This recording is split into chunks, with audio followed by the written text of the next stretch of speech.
हमारा मिजाज ही यही है, हमारी सकाफत ही यही है, हमारी रिवायत ही यही है। जो जाता है, जो करके जाता है, उसका खमियाजा दूसरों को भुगतना पड़ता है। ये जो फिफ्थ जनरेशन वॉर के जो आपने हजारों नहीं सैकड़ों जर्नलिस्ट इंसर्ट किए हैं जिनका कुछ पता नहीं है, जो ये बड़े फखर से कहते हैं देखें जी उसकी डिग्री जाली है, और 40 साल बाद तुम लोग को ख्याल आया उसकी डिग्री आपके पैसे नहीं है। यस, ये किसी भी डैम की रिपेयर के लिए या कोई नया डैम बनने के लिए खर्च हो सकता है, ये आपको नहीं दे जा सकता। पीटीआई कोई पहली जमात नहीं है जो उसके साथ ये सब कुछ हो रहा है, तो इनोसेंट बनने की कोशिश ना करे पीटीआई। सिर्फ पीटीआई के साथ ये जुल्म हो रहा है, जब पीटीआई थी तो नवाज शरीफ के साथ ये जुल्म हो रहा था, जब नवाज शरीफ थी तो पीपीपी के साथ जुल्म हो रहा था, जब पीपीपी थी तो नवाज शरीफ। ओ भाई, पाकिस्तान में यही होता है, आप क्या धमकियां दे दे के वो कुछ करो, तो अगर तुम्हारे पास 10 लाख लोग हैं लो और चले जाओ, अपने कायद को आजाद करा लो। नहीं कर सकते तो फिर बैठे रहो इसी तरह। बराबर भी इन वीलॉगर्स और न्यूज एंकर और सहाफियों को शर्म और हया है तो वो कभी भी आइंदा ना ही इस शख्स को, अब इस गंदे आदमी को अपने प्रोग्राम में बुलाएंगे, ना ही इसका इंटरव्यू करेंगे, और ना ही किसी भी प्रेस कॉन्फ्रेंस में जाना चाहिए अगर जरा बराबर भी इनमें गैरत है। Pakistan to America with Shaila Khan. अस्सलाम वालेकुम नाज़रीन, पाकिस्तान टू अमेरिका के साथ मैं हूं शैला खान और आप देख रहे हैं कैपिटल टीवी वाशिंगटन। 21 और 22 अगस्त 2024 की दरमियानी शब इमरान खान और एस्टेब्लिशमेंट के माबैन जो बातचीत हुई, इसका माहौल बहुत अच्छा था। लेकिन फिर पता नहीं किसको क्या सूझी कि लग रहा है कि किसी ने ये सोचा कि इस माहौल को ख़राब करना चाहिए। वफाकी हुकूमत ने मेरे ख्याल में थोड़ी सी ज़बान इस्तेमाल, तेज़ ज़बान इस्तेमाल शुरू कर दी थी, जिससे कुछ तो अंदाज़ा हो रहा था कि होने क्या वाला है। इस्लामाबाद में जलसों के हवाले से 2 सितंबर को बिल पेश करके 7 सितंबर तक कानून भी नाफिज कर दिया गया था और फिर 8 सितंबर के जलसे से एक दिन पहले जलसागाह का मकाम तब्दील कर दिया गया था। जब ये हो गया तो फिर जाने वाले रास्ते भी रोक लिए गए थे। जलसे के दिन सुबह से ही थोक के हिसाब से मुकदमे बनाए जा रहे थे और एक-एक करके पीटीआई वालों को उठाया जा रहा था। अगले दिन सुबह की गिरफ्तारियां शुरू हो गई थी और उसके बाद फिर जो कुछ हुआ वो आपने देखा। पार्लियामेंट में जो कुछ करना था वो भी किया, यानी जो कुछ करना पड़ रहा था वो कर रहे थे। इसके लिए पार्लियामेंट का तकद्दुस पामाल करना पड़ा तो कर दिया गया। अरकान पार्लियामेंट को मुजरिमों की तरह घसीटना पड़ा तो वो भी तमाशा दिखा दिया गया। और सियासी तनाव पिछले 3 सालों से मुल्क को जो चाट रहा था, एक बार फिर बढ़ा दिया गया। सारी एक्सरसाइज से हासिल कुछ भी नहीं हुआ। जिस्मानी रिमांड जो था वो भी मुअत्तल कर दिया गया। अब पूछना ये है कि आखिर इससे इन तमाम चीज़ों से मुखालफत कम हुई या बढ़ी, या इससे मज़ीद किसी ने क्या हासिल किया? बहुत सारे सवालात हैं जिनके जवाबात लेते हैं और तज्ज़िया लेते हैं। आज़म सिद्दीकी साहब हमारे साथ मौजूद है, एंकर और एनालिस्ट। अस्सलाम वालेकुम सर। वालेकुम अस्सलाम शैला। आज़म साहब, रात को पार्लियामेंट में हमला हुआ, सुबह वज़ीर आला गायब हो गए, फिर वज़ीर आज़म अभी तक उसकी कोई तौजीह पेश नहीं कर सके, प्राइम मिनिस्टर जो है वो अभी तक कहीं आपको सीन में नज़र नहीं आएँगे। सुबह एक जज की गाड़ी को टक्कर लग गई, शाम को एमएनए पीटीआई की जो फैमिली थी वो भी अगवा हुई, फिर एमएनए जो थे उनके साथ जो कुछ हुआ, तो पाकिस्तान में ये हो क्या रहा है? आप पाकिस्तान में बैठी हैं, आपको नहीं पता, हैरत है। अब तो ये बहुत पुरानी बातें हो गई हैं, नई बातें मार्केट में आ गई हैं, नई पॉलिटिकल असेंबली की डिबेट्स आ गई हैं। आपने वो जो सारी बातें की अपने इंट्रो में, मान लेते हैं बिल्कुल सही की आपने, लेकिन आपको कैसे अब जलसा करने की इजाज़त दी जाए जबकि आप जलसे में जो है बैठकर एक ऐसी चीज़ को पूरे मुल्क को दांव पे लगा रहे होते हैं। कहते हैं अफ़गानिस्तान से मैं बात करूँगा, जिस तरह की घटिया ज़बान उस शख्स ने इस्तेमाल की। अब मुझे ये सिंपल एक बात बताएं कि उस दिन अगर पूरे जलसे में से अली अमीन गंडापुर की तकरीर निकाल दें तो यस, अच्छा जलसा था, यस बहुत लोग आए थे, यस क़यादत थी, एक्टिव थी, सब कुछ सही था। तो आखिर एक ऐसी चीज़ क्यों कर दी जाती है जिससे पूरे का पूरा पॉलिटिकल माहौल हिल जाता है? क्या अली अमीन गंडापुर घुसपैठिए तो नहीं है? बाद में आपको पता चले कि ओ यार ये तो घुसपैठिए था। कराची के अंदर आप सियासत देख चुकी हैं। 22 सितंबर मेरा ख्याल था कि जिस वक़्त एक नारा लगा और उसके बाद कराची की सियासी जमात में क्या असर हुआ। तो हमें नहीं पता चलता कि किस वक़्त कौन घुसपैठिया आप पाकिस्तान को बदनाम करने, पाकिस्तान के पॉलिटिकल सिस्टम को ख़राब करने, ना ही उसको कोई सज़ा मिलती है, ना ही कोई उसको जज़ा मिलती है। तो मैं सुन रहा था कि उन्होंने अफ़गानिस्तान के जो कौंसलर जनरल हैं, जो भी हैं एम्बेसडर, उनसे मिले। तो मेरा ख़्याल है कि एक सियासी जमात रहे। हमने 126 दिन का धरना देखा था और उस धरने को कौन पीछे से सपोर्ट कर रहा था, वो आज सारी चीज़ें कल ही खुल गई हैं। पाकिस्तान को कुछ लोग मिल के ख़ास तौर पे जो है वो पाकिस्तानी इदारों को आपस में लड़ाने का सोच रहे हैं। इमरान खान को पाकिस्तान की तारीख का सबसे अच्छा कैदी बनाया गया है। उनको तमाम फैसिलिटीज़ हैं, उनको तमाम प्रेस कॉन्फ्रेंसेस करने की फैसिलिटीज़ हैं, उनको घर वालों, लॉयर्स, अपने पूरी तंजीम जो है वो चला रहे हैं जेल के अंदर से बैठ के। चलें जी, ये भी कबूल है, लेकिन अगर आप जलसे इस तरह करेंगे और उसमें इस तरह की ज़बान इस्तेमाल करेंगे तो फिर मेरा ख़्याल है कि पाकिस्तान के जो हुक्मरान तबका है उनको सोचना पड़ेगा कि आपको अगले जलसे की इजाज़त दी जाए या ना दी जाए। बाकी पाकिस्तान की सियासत को आप पाकिस्तान के अंदर बैठी हैं, आप ज़्यादा अच्छी तरीके से जानती हैं। सर मैं तो ये जानती हूँ कि क्या अमीन अली गंडापुर ने अफगानिस्तान के साथ बराह रास्त वो बातचीत के लिए बात कर रहे हैं ना कि बातचीत की तो कोई नहीं, वो खिलाफ क्यों कर रहे हैं? सर चला जो आप हालात लोगों अब को आप यही देख तो नहीं रहे पीटीआई वालों को समझ में नहीं आती एक बात कि सूबों को इख्तियार नहीं है कि वो दूसरे मुल्क के अमन और अमान के लिए दूसरे मुल्क के से सफारती ताल्लुकात या दूसरे मुल्क के प्रेसिडेंट से बात करें। ये फेडरल गवर्नमेंट का काम है। कल को वर्जीनिया का गवर्नर उठता है और पाकिस्तान जाके अमेरिका के बिहाफ पे बात करता है। This is totally absolutely BS. ये बात समझ में क्यों मरियम नहीं आती नवाज पीटीआई अगर के बात लोगों कर को? ले वो नहीं अमरीकी कर सफीर सकते से, आईनी तौर पे यार। बरतानवी सफीर से, London plan house, Sindh house के मसले, मतलब ये सब कुछ हो सकते हैं, लेकिन किसी अपने पड़ोसी से बात नहीं हो सकती, वो भी किसी नहीं हो वजह सकती से ना, जो जो हालात है वो नहीं हो सकती। अफगानिस्तान पाकिस्तान के लिए एक खतरा है, आज था, पहले भी था और आज भी है।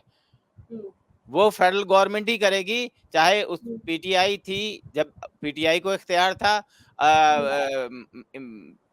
पाकिस्तान पीपल्स पार्टी होगी, उसको इख्तियार होगा, जो फेडरल गवर्नमेंट में होगा वो करेगा। हाँ, अगर आप ये कहते हैं कि जनाब हम कुछ कारोबारी लिहाज से बात करना चाहते हैं, इंपोर्ट एक्सपोर्ट से बात कर रहे हैं, यस आप ट्रेड मिनिस्टर से मिलें और बात करें, लेकिन मतलब आप कौन है यार? मतलब मेरा ख्याल है कि इस मैंने बहुत पाकिस्तान दफा इनको कहा है, पीटीआई का इस समझाया वक्त है। बदतरीन शख्स जो है ना, ये अमीन गंडापुर है, जिसने पाकिस्तान पीटीआई को जो है इस नहज पर लेकर आ गया है कि अब लोगों को नफरत होती जा रही है। कल मैं स्पेसिस पे था, बहुत सारे पीटीआई के कारकुनान इस बात पे मुत्तफिक थे कि जलसा आराम से हुआ, अच्छे तरीके से हुआ, लेकिन इनकी धमकियों से, इनके गलत बयानी से और इनके गंदे अल्फाज से पूरे का पूरा जो है वो रुख मोड़ दिया गया है।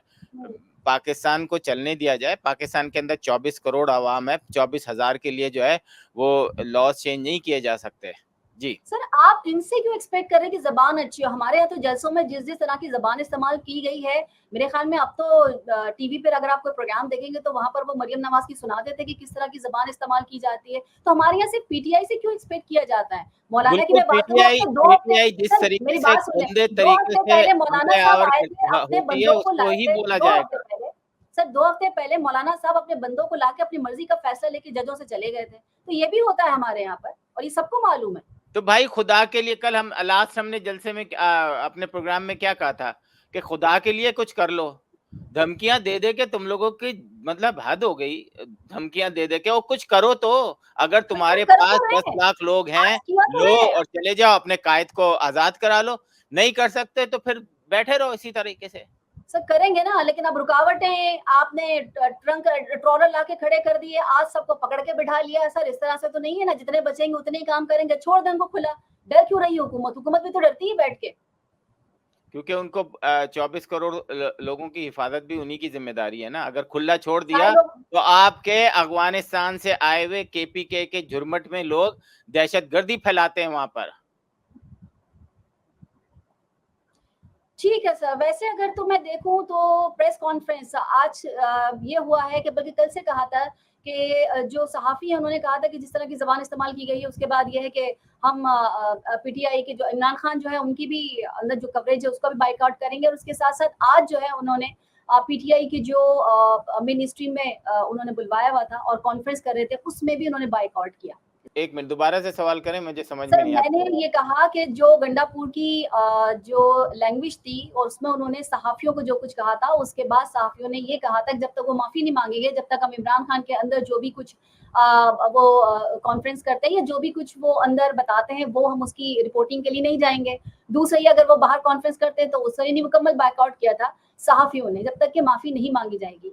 हालाँकि उनके 2-3 मेरा लोगों ने ख्याल है माफ़ी कि माँग ली। मेरा ख्याल है वो माफी मांग लें या नहीं मांगे, गंडापुर का मुकम्मल तौर पर बाइकआउट करना चाहिए सहाफियों को। ये एक ऐसा शख्स है जिसने गंदगी का जो वो पैमाना भी लबरेज कर दिया है।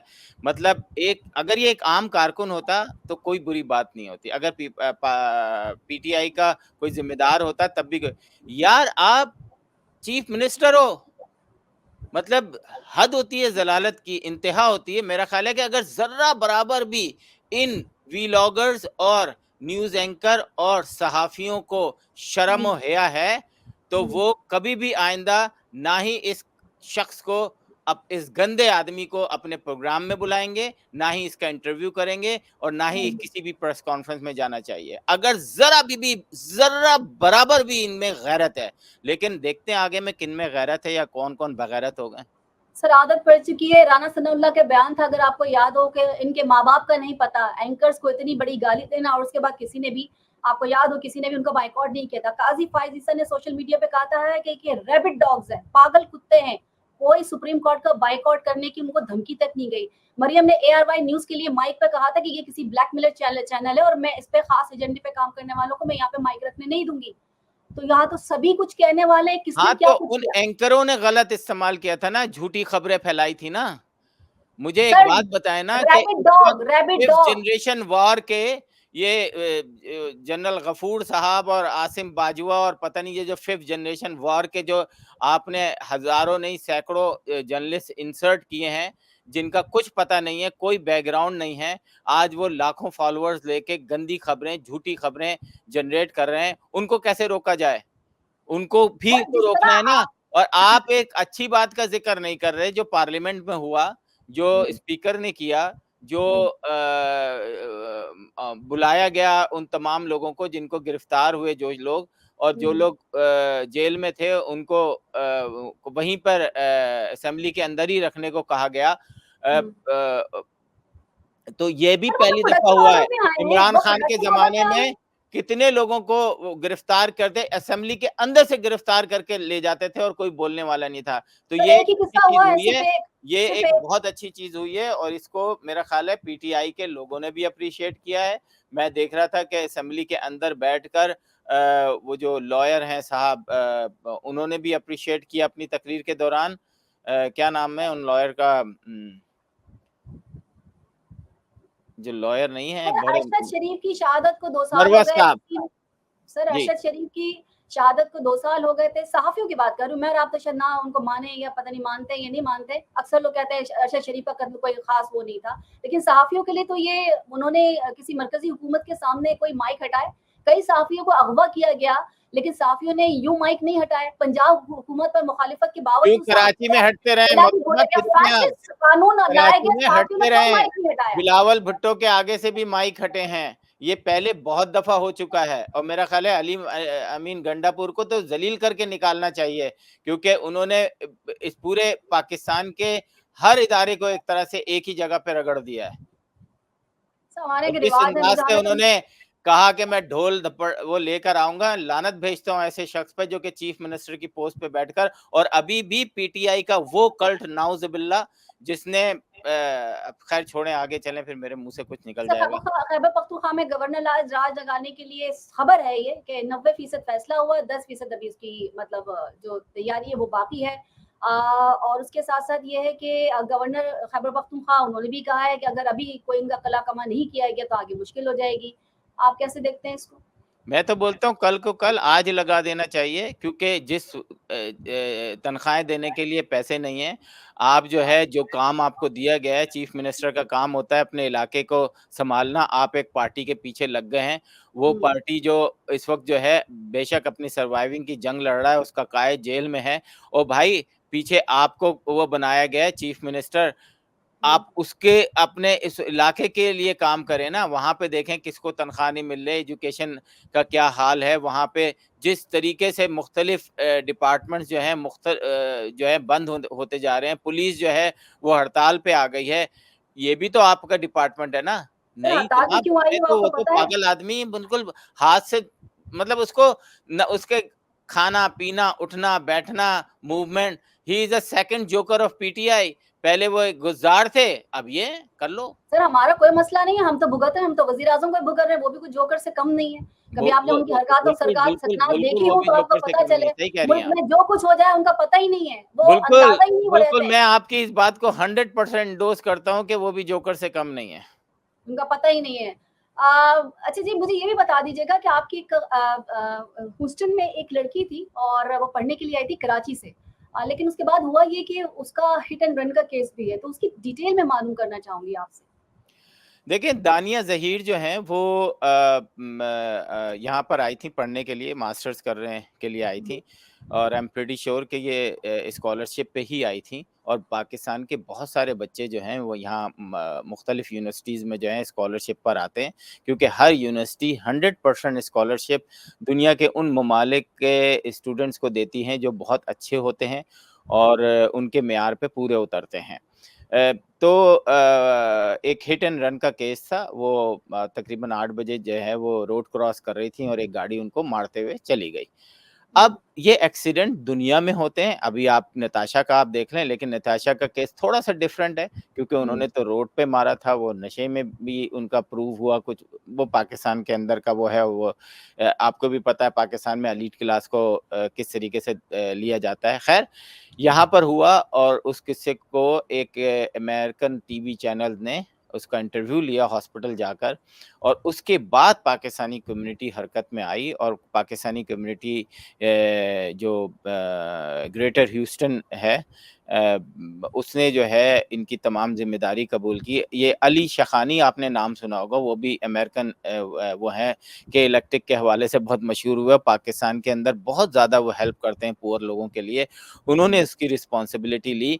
लेकिन एक साहब हैं शाहिद सकलैन साहब, उनका वीलॉग मैंने सुना और मुझे बड़ी खुशी हुई कि उन्होंने तमाम अच्छी खबरें जो कि मुख्तलिफ चैनल पे चली थी, उनको कोड करते हुए एक सही खबर, बैलेंस खबर जो है अवाम को दी। उस वक़्त उनको हज़ार लोगों ने देखा था। जी। शाहिद सकलैन साहब। तो सैल्यूट है जनाब, आपने बड़े अच्छे तरीके से उसको दिया। लेकिन एक चांडियो साहब हैं, उन्होंने इस खबर को नमक, मिर्च लगाकर कि जी उस लड़की की सारी हड्डियाँ टूट चुकी हैं और वो अब ख़त्म हो गई है, उसका कोई फ्यूचर नहीं है। लानत भेजता हूँ चांडियो साहब आपकी इस खबर पे मैं कि आप पाकिस्तान से आए हैं, क्यों आए हैं? आप पाकिस्तान में इंतशार फहरा रहे थे, अब यहाँ पर आप पे कभी आपको उर्दू मीडिया से शिकायत हो जाती है, कभी यार मतलब अपनी खबरों में इतना ताज्जुब कि आप एक एक खबर हो गई, उसको आप पता नहीं है अमेरिका में बैठकर आप लोग कर कैसे लेते हैं? सिर्फ़ अपनी व्यूअरशिप बढ़ाने के लिए क्योंकि आपको 30,000 लोगों ने देखा और जिसने सही खबर दी, हुँ, बिल्कुल सही खबर दी कि जो इसकी 6 से 7 हड्डियाँ टूटी हैं, कूल्हे की हड्डी टूटी है, कमर की हड्डी, जो भी था उसमें, उसने बिल्कुल सही खबर दी है। और ये चांडियो साहब जो हैं, इन्होंने मिसाल कायम की है एक कि आपको अलिफ बे इस किस्से का पता नहीं था, बस जो आपने सुना और अपनी तरफ से नमक मिर्चें लगाकर और इस खबर को दे दिया। मैं समझता हूँ उन तमाम व्लॉगर्स के लिए कि खुदा के लिए अपने व्यूअरशिप लेने के लिए ये हराम की कमाई है आपकी। आप मैं तो यही समझूँगा कि जब आप इस तरह के नमक मिर्च लगाकर किस्से सुनाएँगे तो ये हराम की कमाई है। ये तो फिर आप चोरी डाके भी शुरू कर दें कोई फ़र्क नहीं पड़ता, आपके लिए कोई वो नहीं होगी, आपने मिर्चें नमक लगा के खबर देनी है, देते रहें। जी। ठीक है। आसिफ साहब एक अरसे से बल्कि आपने और हमने भी अपने प्रोग्राम्स में बात की एक और एक अरसे से नून लीग और ख़ास तौर पे जो उनके सहाफ़ी हैं जिस डैम की रकम पर प्रोपेगेंडा करते रहे कि वो जो इमरान खान के दौर में वो डैम बन ही नहीं सकता क्योंकि वो तो पैसा खा गए हैं। तो वही पैसा ये 20 अरब रुपए अब सुप्रीम कोर्ट से माँगा जा रहा है। साकिब निसार तो हो गए क्लियर। अब इस झूठ को फैलाने वाले सहाफ़ी के साथ क्या करना चाहिए? नहीं, साकिब निसार तो क्लियर नहीं हुए और ये 20 अरब रुपए की रकम नहीं थी, ये कहीं इससे ज़्यादा थी। मेरा ख़्याल है कि 47 अरब रुपए थे, जो आखिरी मुझे अब याद नहीं है क्योंकि उस ज़माने पे मैं इनको देख रहा था। क्योंकि जिस तरीके से पूरी दुनिया ने जो है पैसे जमा किए थे, चलें ठीक मान लेते हैं 20 अरब है। साकिब निसार के पास ये एक यही नहीं, क्योंकि वो उन्होंने अपने डोमेन से बाहर निकल के ये रकम जमा की थी और उन्होंने ये शो किया था कि अगले साल पाकिस्तान में जो है पानी का कहत हो जाएगा, आप पैसे दें। और जिसने जो जो पूरी दुनिया में पैसे जमा कर सकते थे, लोगों ने वो पैसे लिए, खाए। पाकिस्तान के अकाउंट में सिर्फ 20 अरब आए। 20 अरब इज़ नथिंग। अगर आप उसको डॉलर में कन्वर्ट करें, मैं आपको बताऊं, पीटीआई का जो फंड आता है शौकत खाना में या दूसरी जगह में, तकरीबन 50% या इससे थोड़ा सा कम जो है सिर्फ अमेरिका से जाता है और वो डॉलर में होता है। टीसीएफ जो है, द सिटीजन फाउंडेशन, इसका फंड जो सिर्फ एक स्टेट से होता है वो 2.1 मिलियन डॉलर होता है। तो मेरा नहीं ख्याल कि साकिब निसार इससे क्लियर होंगे, क्योंकि हमारे यहाँ बड़े लोगों को कभी भी किसी भी मौके पर उनको सजा या तनकीद का निशाना, तनकीद तो सर ये फिर भी हुकूमत चलती मांग रहती है। क्यों रही है? 20 अरब क्यों मांग रही है? नहीं, मेरा नहीं ख्याल कि उनको देना चाहिए। अगर वो डैम फंड के लिए है, उनको सुप्रीम कोर्ट के जज को शट अप कॉल देनी चाहिए कि ये आपके पैसे नहीं है। यस, ये किसी भी डैम की रिपेयर के लिए या कोई नया डैम बनने के लिए खर्च हो सकता है, ये आपको नहीं दे जा सकते। सॉरी। ठीक है सर, आईनी तरमीम के लिए पीटीआई के अरकान कौमी असम्बली और सेनेट को तोड़ने पर भी काम जारी है और जब हुकूमत का मेरे ख्याल में अहदा पूरा हो जाएगा तो ये काम हो जाएगा। मुसलसल हम न्यूज़ देख रहे हैं, मुसलसल लोग दुहाइयां दे रहे हैं, मुसलसल लोग जो जा सकते थे बाहर वो अपनी फैमिली को लेकर चले गए। तरमीम पास कराने के लिए ऐवानों में पेशकश भी की जा रही है। आईनी जो इदारे हैं वो मतलब खरीदो फरोख्त भी कर रहे हैं। तो फाइज ईसा जो सरबराह हैं तहरीक ये जो आईनी तरमीम है, तो क्या ये आईनी तरमीम हो सकेगी? क्योंकि एक तजवीज़ ये भी ज़ेर गौर है कि सुप्रीम कोर्ट से अलग वफाक की सतह पर एक आईनी अदालत कायम कर दी जाए और इसका जो सरबराह है वो चीफ जस्टिस को मुकर्रर कर दिया जाए। तो क्या ये पॉसिबल है? देखें, अगर आईनी तरमीम कोई भी है और अगर वो नेशनल असम्बली के लोग भरपूर तरीके से उसका साथ देते हैं, 2/3 की मेरे ख्याल है यही होती है, मेजॉरिटी मिल जाती है, तो बहुत अच्छी बात है। मिल तो क्योंकि नहीं जा रही है और की जा रही है। जी? मिल तो नहीं जा रही, की जा रही है। आज नहीं, भी बहुत सारे अभी लोगों आप ने ये कहा कि देखें कि स्पीकर कौमी असम्बली ने तमाम मेरे ख्याल है 10 लोगों को कहा है कि वो यहीं रहेंगे, उनको सब जेल करार दी जाए, ये भी बड़ी अच्छी बात है। अब असेंबलीज़ के अंदर जब लॉज़ पास कराए जाते हैं, पूरी दुनिया में ऐसा होता है कि वो तोड़े भी जाते हैं। उनकी मर्ज़ी होती है कि अगर उनको लगे कि एक अच्छा कानून है, फ़र्ज़ करें कि एक अच्छा कानून पाकिस्तान में पेश किया जाता है कि असला दिखा के डकैती करने वाले को 6 महीने के अंदर-अंदर सज़ा देनी ज़रूरी है। तो ये आईनी बिल अगर आ जाता है, तो इसमें क्या पीटीआई, क्या पीपीपी और क्या मुस्लिम लीग नून, सबको वो लगना सर चाहिए कि सबको भई देना अच्छा। चाहिए। मैं बात कर रही हूँ मैं काजी फाइज ईसा को अगले 3 साल देने की। आप अगर पूरे पार्लियामेंट के लोग चाहते हैं कि 60 साल जो है या 63 साल या 65 साल, क्योंकि जो जज रिटायर होता है उसको इतने हैवी अमाउंट दे के रिटायर किया जाता है। हम और आप बैठ के यही प्रोग्राम कर रहे थे, इफ्तिखार, साकिब निसार और इनके ऊपर, कि ये मिलियंस ऑफ डॉलर जो हैं जो इनके रिटायरमेंट के बाद इनको दिया जाता है। अगर वो 3 साल अमेरिका के अंदर तो मेरा ख्याल है ताहयात है, एक दफ़ा बन गया तो जब तक उसकी सेहत अच्छी है वही रहेगा। तो that's sir really good. America तो पैसे वाले लोग हैं, यहाँ तो भूखे मर रहे हैं लोग। नहीं यहाँ तो तक आप, बात ही मैं छोड़ दें समझता हूँ और कि यहाँ तो बहुत अच्छी हुकूमतें बात है नहीं है, अगर हफ्ते में उम्र जो काम है कर लेते 70 हैं। साल कर दें और उसमें ये लिखें कि जनाब 60 साल के बाद जो है हर साल उनका मेडिकल होगा। अगर वो मेडिकली फिट हैं, तो वो जब तक ज़िंदा हैं, जब तक करते रहें। मैं तो इसके तो हक में मेडिकल हूँ। करेगा कौन? हैं? यहाँ पे झूठी डिग्रियां बन रही हैं सर, मेडिकल करेगा कौन? यहाँ तो आपको पता अच्छा, है। झूठी डिग्रियों की बात मैं बताऊँ सर कि झूठी हम डिग्री देख लें, आपको नवाज शरीफ की रिपोर्ट देख नहीं, लीजिए, नहीं, हमें चाहिए है वो। आपको मैं झूठी डिग्री के बारे में बताऊँ कि अभी जो 40 साल के बाद पता चलता है किसी ने एफए का एग्ज़ाम गलत पास किया है और 10-20 साल बाद पता चलता है कि जनाब उसने मैट्रिक की जाली डिग्री है। तो जो ये इल्ज़ाम लगाता है ना, उसको कैमरे में लाकर उसको 2 थप्पड़ मुँह पे लगाने चाहिए कि जब तुमने इतनी इम्पोर्टेंट जॉब के लिए इस बंदे को हायर किया था, तो तुमने इसकी डिग्री की वेरिफ़िकेशन क्यों नहीं कराई थी? और अगर नहीं कराई थी, तो उस इदारे का काम है जिसने नहीं कराई थी। तो अगर एक पायलट जो है उसको पता चलता है कि जनाब मेरी तो इंटर की डिग्री जारी है, जाली है, तो वो जो पीआईए का जो एडमिनिस्ट्रेटर है ना, उसको एक थप्पड़ रसीद किया जाए और उसको जेल में डाला जाए कि तुम कैसे कर सकते हो ये 20 साल बाद, 30 साल बाद कि जी इसकी डिग्री जाली है। इस पे लोग हँसते होंगे, दुनिया के लोग हँसते होंगे इस पे कि यार ये कौन-सा मज़ाक कर रहे हो कि मतलब 20 साल बाद, 30 साल बाद डिग्री। मुझे तो अफ़सोस हुआ पाकिस्तान की इसकी आदत पे कि जो ये बड़े फ़ख्र से कहते हैं, देखें जी उसकी डिग्री जाली है। और 40 साल बाद तुम लोग को ख़्याल आया उसकी यहाँ से डिग्री जाली। इस्तेमाल हुआ है। अच्छा मुझे ये बताइए, अभी आपने कहा कि दुनिया में ऐसा होता है, मैंने पहली दफ़ा सुना कि दुनिया में ऐसा होता है कि लोगों को खरीदा जाता है या उनको फ़ोर्स किया जाता है। खरीदा नहीं जाता, अच्छे अच्छे उसको लोग खुद वोट देते हैं। अच्छा अगर वो खुद ये देते हैं ना, समझते हैं पाकिस्तान की तरह तो नहीं है ना कि आप किसी की बीवी को उठा के ले जाएँ, किसी की बेटी को उठा के ले जाएँ, किसी की बच्चियों की तस्वीरें दिखाएँ और उनसे कहें कि कल उनके साथ जो कुछ होगा उसके ज़िम्मेदार आप होंगे। क्या ये रिवायत भी कहीं मिलती है आपको? पाकिस्तान के अंदर इसी कराची के अंदर मिसाल नहीं मिलती। हमने तो 92 का ऑपरेशन देखा हुआ है। मैं सिर्फ बिल की बात कर रही हूँ। मैं नहीं, इस वक़्त नहीं, तो आपके आप अमेंडमेंट क्या की बात माज़ी कर रही आप हूँ। ऐसे बात मैं कर रही इस हैं जैसे वक़्त कभी उसकी बात कर पाकिस्तान रही हूँ में जो ऐसा कानून हुआ नहीं साज़ी है हुकूमत कर कि रही है। सिर्फ़ पीटीआई के साथ ये ज़ुल्म हो रहा है। मैं जब पीटीआई की पीटीआई बात ही थी नहीं तो कर रही नवाज़ हूँ। शरीफ के साथ ये ज़ुल्म हो रहा था। सर जब बेटी नवाज़ की शरीफ तस्वीर थी तो दिखा के पीपीपी के बेटियों को साथ ज़ुल्म उठाना हो रहा और था। वोट जब डलवाना, पीपीपी मैं थी इसकी बात कर तो रही हूँ। नवाज़ शरीफ। ओ भाई पाकिस्तान में यही होता है, आप क्या एक्सपेक्ट करेंगी? आप क्या एक्सपेक्ट करेंगी? मुझे ये बताएँ। इतना वो शो ही नहीं करना पीटीआई कोई चाहिए। पहली जमात नहीं है जो उसके साथ ये सब कुछ हो रहा है। तो इनोसेंट बनने की कोशिश ना करे पीटीआई। सर मैं ये पूछ रही हूँ, गलत है, ये सही है, ये अच्छा जो है? कल गलत था वो आज भी गलत है। किसी की बच्चियों को उठा लें या किसी की लड़कियों को उठा के आप बिल पास करवाएँ। उस बिल की आप हैसियत प्रूफ क्या रह दें ना, जाती है? आप प्रूफ दें ना, आप पाकिस्तान में बैठी हैं, हामिद मीर प्रूफ देना कि फलाँ की बेटी को अगवा कर लिया और उससे बिल पास करा रहे सर वो बता तो रहे हैं, दे तो रहे हैं, रोज़ आ तो रहा है, आपका मीडिया देता है? हैं। सब आपका कहानी मीडिया है। देता है, कितना बिका हुआ है आपका मीडिया, आपको अंदाज़ा है? किसकी दुहाइयाँ दे रहा है वो? 9 मई के बाद तो बस किसकी फिर चौड़ियाँ बर्दाश्त दिखाई हैं? करें ना, आप इस सिस्टम में खेल रहे हैं तो इस सिस्टम की गलतियाँ, अच्छाइयाँ, बुराइयाँ सबको साथ लेके चलें ना, तो फिर बर्दाश्त नहीं करें। हम क्यों फिर हम पीटीआई को बुरा कहते हैं कि जी ये तो गड़ जलसे में खड़े होके ये कहते हैं, जब ये मौसम ही यही है, हमारा मिजाज ही यही है, हमारी सकाफत ही यही है, हमारी रिवायत ही यही है।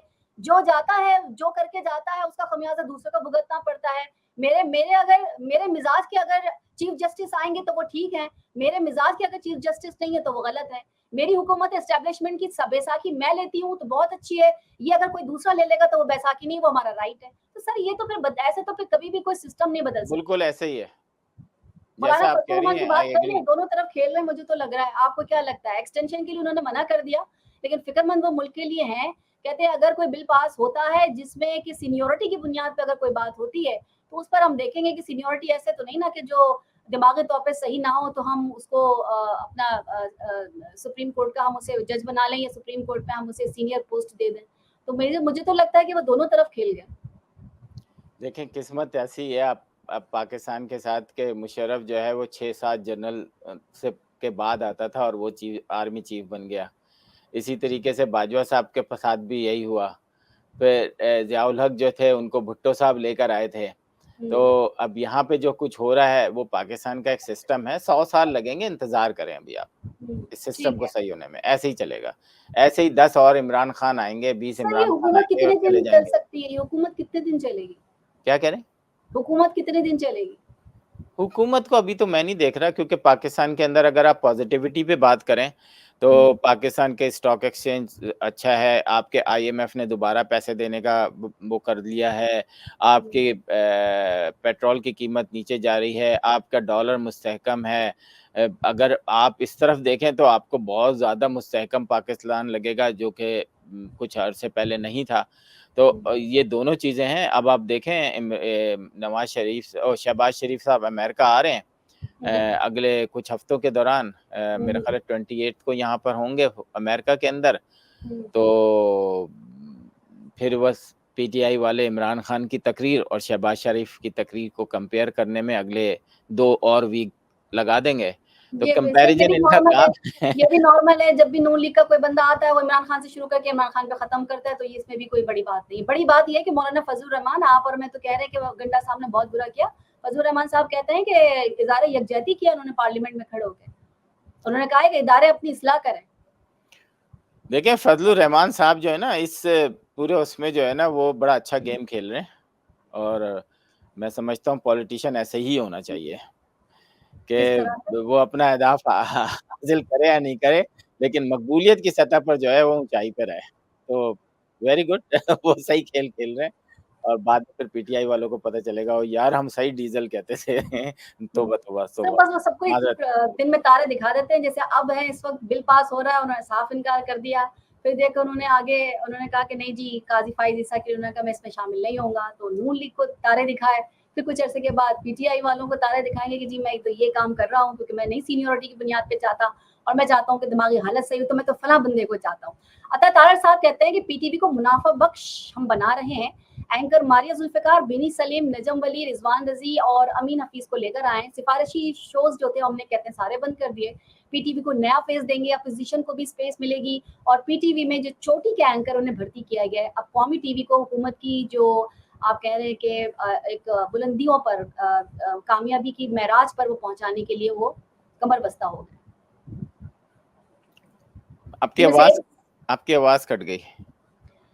अता तारड़ साहब कहते हैं कि पीटीवी को मुनाफा बख्श इदारा बनाएंगे। एंकर मारिया जुल्फ़िकार, बिनी सलीम, नजम वली, रिजवान रज़ी और अमीन हफीज़ को लेकर आए हैं। सिफारिशी शोज़ हमने बंद कर दिए हैं, पीटीवी को नया अमीन फेस देंगे। हफीज़ अमीन हफीज़ वो जो एक फ़नी किरदार होते थे वो गधे से घोड़े से पूछ रहे होते थे कि जनाब आप इस चिड़िया के ये वो अमीन हफीज़ हैं? सर पता नहीं, मुझे मुझे नाम पता है इनमें से, मुझे अच्छा देखिए वही ये रिजवान रज़ी का पता है मुझे मारिया जुल्फ़िकार का पता है, मुझे बिनी सलीम का पता है, रिजवान देखें रज़ी साहब ये को तो पीटीवी के साथ पीटीवी हमेशा एक गवर्नमेंट का इदारा रहा है और जो सर भी 12 फंड लाख पे अपॉइंट किया है, 12-12 लाख पे। मैं आपको वही बता रहा हूँ ना कि ये तो 12 लाख तो तनख्वाह है, मरात अलग है इसकी, वो आपको हुँ, नहीं पता। तो हुँ, पीटीवी जो है वो एक ऐसा यतीम खाना है जिसकी हर पाकिस्तानी जो उसकी फीस देता है ना, हुँ, और ये हमेशा से फेडरल गवर्नमेंट के अंडर में रहा है और जब भी इधर कोई आया है, वहाँ पर चाहे वो इमरान खान हो, नवाज़ शरीफ हो, हुँ। पाकिस्तान पीपल्स पार्टी हो या निगरां हुकूमत हो, आपने अजीब-अजीब किस्म के लोगों को हायर और फायर होते देखा है। तो ये हमारी बदनसीबी है कि हम मेरिट पर लोगों को हायर नहीं करते उस कौमी इदारे को के अंदर जिसकी पैसे हर पाकिस्तानी अपने जेब से हर महीने अदा करता है। तो बदनसीबी है, मैं तो कुछ नहीं कहूँगा अगर उन्होंने मेरिट पे रखा है तो क्या मेरिट था? क्या ओपन उन्होंने इंटरव्यूज़ लिए? क्या सर ओपन मेरिट ये ये जॉब था जो कि थी इनमें क्या से अखबार में आई, लोगों ने इंटरव्यू दिया तो मैं और आप भी देते, क्या पता हम भी पीटीवी में कहीं न कहीं थोड़ी-सी जॉब मिल नहीं सर, इसके लिए थोड़ी ज़बान खराब करनी पड़ती है आपको, जिसमें से इनमें से नाम नहीं लूँगी, इनको एक को दादा कहा जाता है और उनकी अक्सर ट्वीट देखी जो गंदी मुग़ल्लिज़ात जो वो बकते हैं पीटीआई वालों को और उसके बाद उसको मरियम नवाज़ जो है वो रीट्वीट करके उन्हें कहती है कमाल है दादा, सैल्यूट करती हूँ आपको। अब इसके बाद हम क्या कह सकते हैं कि हम मैंने कहा ना कि अभी हमें शायद शो भी करना हम ख़त्म कर दें क्योंकि चारों तरफ आपको यही गंदगी मिलेगी और इसी में से निकलने वाले लोग वो इसी तरह की बातें भी करते हुए आपको मिलेंगे। अच्छा जी, बिल्कुल। अब ये मुझे बताइएगा कि केपीके अगर हम डिस्कस करें कि केपीके में पुलिस ने धरना दिया हुआ था और आज उनका कुछ ना कुछ हुआ है, उनके कुछ जो मुतालबात थे वो माने गए, लकी मरवत और उसके बाद बाजोड़। हालात इतने अच्छे नहीं थे, वहाँ की जो पुलिस है उसने एहतजाज ये किया है कि पुलिस ड्यूटियाँ छोड़कर एहतजाज पर गई है और वो कहती है कि मुतालबात हैं, छावनियों को शहर से दूर किया जाए, मुंतकिल किया जाए, अमन-अमान की ज़िम्मेदारी का इख्तियार जो मुकम्मल तौर पर पुलिस के पास जाना चाहिए, अस्करी मुदाखलत बंद होनी चाहिए, पुलिस के बाद जो पोलियो टीम है, वो कहते हैं कि पोलियो टीम के ड्यूटी नहीं देगी क्योंकि उसके साथ जो हाल हुआ उनकी डिटेल भी उसने बताई, मैंने खासी डिटेल पढ़ी है। और आज के बाद किसी भी पकड़े हुए आईएसआई, एमआई को अपने जो बंदे जो उनके पुलिस वाले पकड़े जा रहे हैं, उनको नहीं दिया जाएगा। तो इस तरह की बहुत सारी उनकी थी जिसमें से खासी उनकी आज जो आज मैंने छोटी-सी खबर पढ़ी वो ये थी कि उनके मुतालबात को माना गया है और वहाँ से फौज निकल रही है उन इलाकों से। कैसे देखते हैं आप?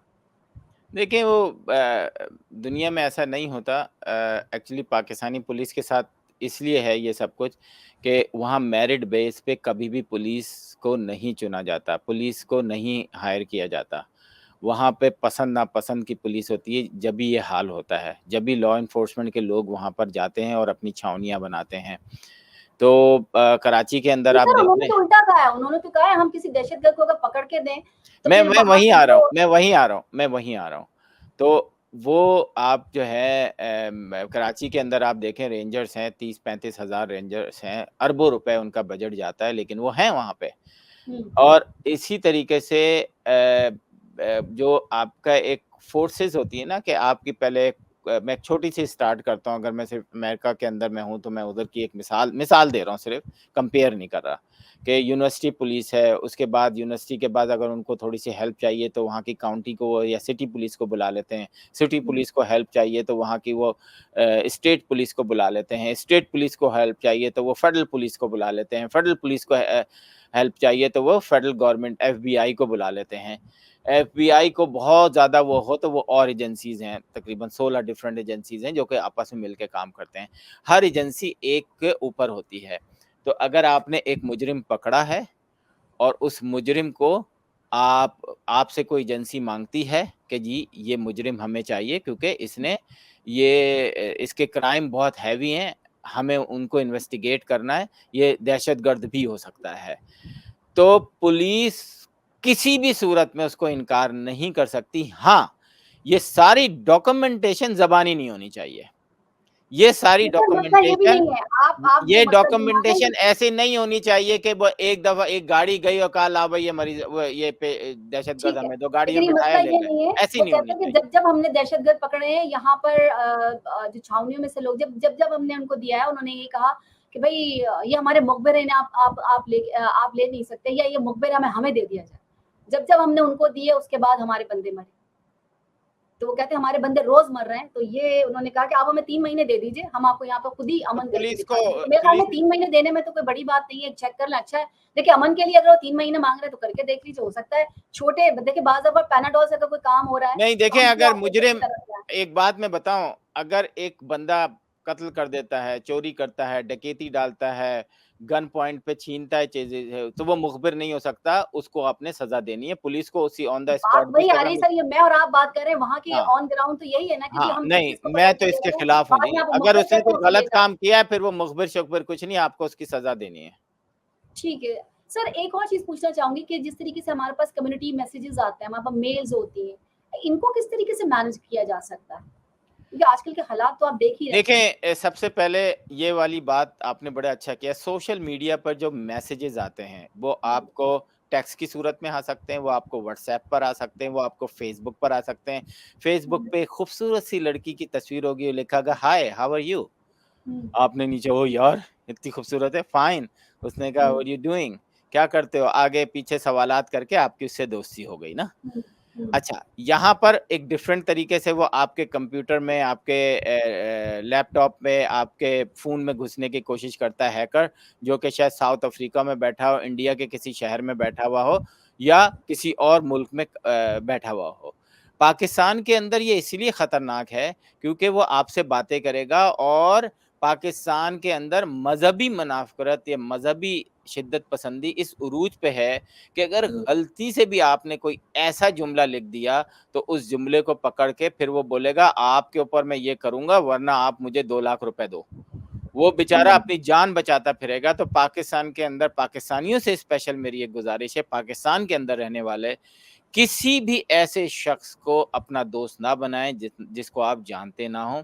किसी भी ऐसे शख्स से किसी किस्म की कोई मज़हबी डिस्कशन ना करें, जिसे आप जानते ना हों। इवन हुँ, अगर आप जानते भी हैं तो उससे परहेज़ करें क्योंकि ये मज़हबी शिद्दत पसंदी एक बहुत ही बुरा किरदार अदा कर चुकी है। माज़ी में बहुत ज़्यादा लोग इससे नुकसानात उठा चुके हैं।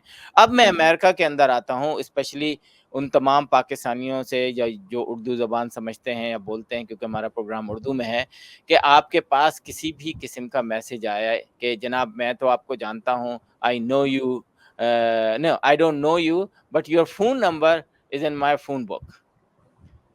हुँ, व्हाई? तो आप मिलेंगे मेरा नाम ये है, मैं ये करता हूँ। ओ भाई आप क्यों जवाब देंगे? किसी भी ऐसे मैसेज का जवाब ना दें, किसी भी अननोन कॉल को रिप्लाई ना करें। हुँ, उसकी वजह ये होगी कि अगर उसको आपसे काम है, हुँ, तो वो आपको फ़ोन करेगा ओह सॉरी मैसेज छोड़ देगा। सवाए कुछ ऐसे सर्विसेज़ होती हैं जिसमें लिमिटेड कॉल रिसीव होती हैं और वो बिज़नेस से रिलेटेड होती हैं, इसलिए आपको वो कॉल उठाना ज़रूरी होती है और वो बिज़नेस फ़ोन से उठाई जाती हैं, ना कि हुँ, पर्सनल फ़ोन से। उसका मैं बात नहीं कर रहा। लेकिन खुदा के लिए बहुत सारे केसेज़ हो रहे हैं, अपने बच्चों को भी समझाएँ कि अननोन कॉल को ना उठाएँ। किसी भी ऐसे मैसेज का जवाब ना दें जो आप नहीं जानते, जो आपको समझ में नहीं आता। चाहे वो मुख्तलिफ डिपार्टमेंट पुलिस से हों, IRS से हों, अगर आपको लगता है कि ये मैसेज जो है मेरा नहीं है, तो आप उसको ना सुनें, ना उठाएँ। किसी को भी कुछ करना होगा वो बाय मेल आपसे पूछेगा, आपको फ़ोन नहीं करेगा कि जनाब आपकी बिजली कटने वाली है, आप इतने सबमिट करें वरना अगले 15 मिनट में आपकी बिजली, यहाँ पे इस तरह का कुछ नहीं होता है। तो एक्सक्यूज़ मी, तो ये दोबारा शुरू हो गया है। मेक श्योर, बी केयरफुल, किसी भी ऐसे मैसेजेस को रिप्लाई ना करें जो आपसे रिलेटेड ना हो। बहुत शुक्रिया आसिम साहब। अपने नाज़रीन से कहूँगी कि सोशल मीडिया प्लेटफॉर्म पर कैपिटल टीवी वॉशिंगटन के फेसबुक पेज को लाइक कीजिए, यूट्यूब चैनल को सब्सक्राइब कीजिए और कैपिटल टीवी वॉशिंगटन की एप्लीकेशन को जरूर इंस्टॉल कीजिए ताकि दुनिया में आप किसी भी जगह हो हमारे लाइव प्रोग्राम्स और शोज को देख सकें। जिंदगी ने वफ़ा की तो इंशाल्लाह अगले प्रोग्राम में फिर मुलाकात होगी। तब तक के लिए शाला खान और आसिम सिद्दीकी को दीजिए इजाजत। फी अमानिल्लाह। बहस होगी पाकिस्तान और अमेरिका से जुड़े इश्यूज पर, शामिल होंगी नेशनल और इंटरनेशनल खबरें, बात होगी दुनिया के बदलते हालात और बदलती सियासत पर, बनेंगी सेलिब्रिटीज इस प्रोग्राम का हिस्सा और दिए जाएंगे जवाबात अहम सवालों के। Program Pakistan to America with Shaila Khan, Capital TV Washington.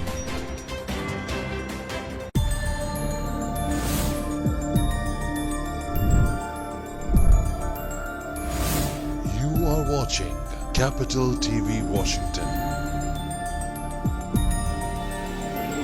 the best South Asian TV channel in North America.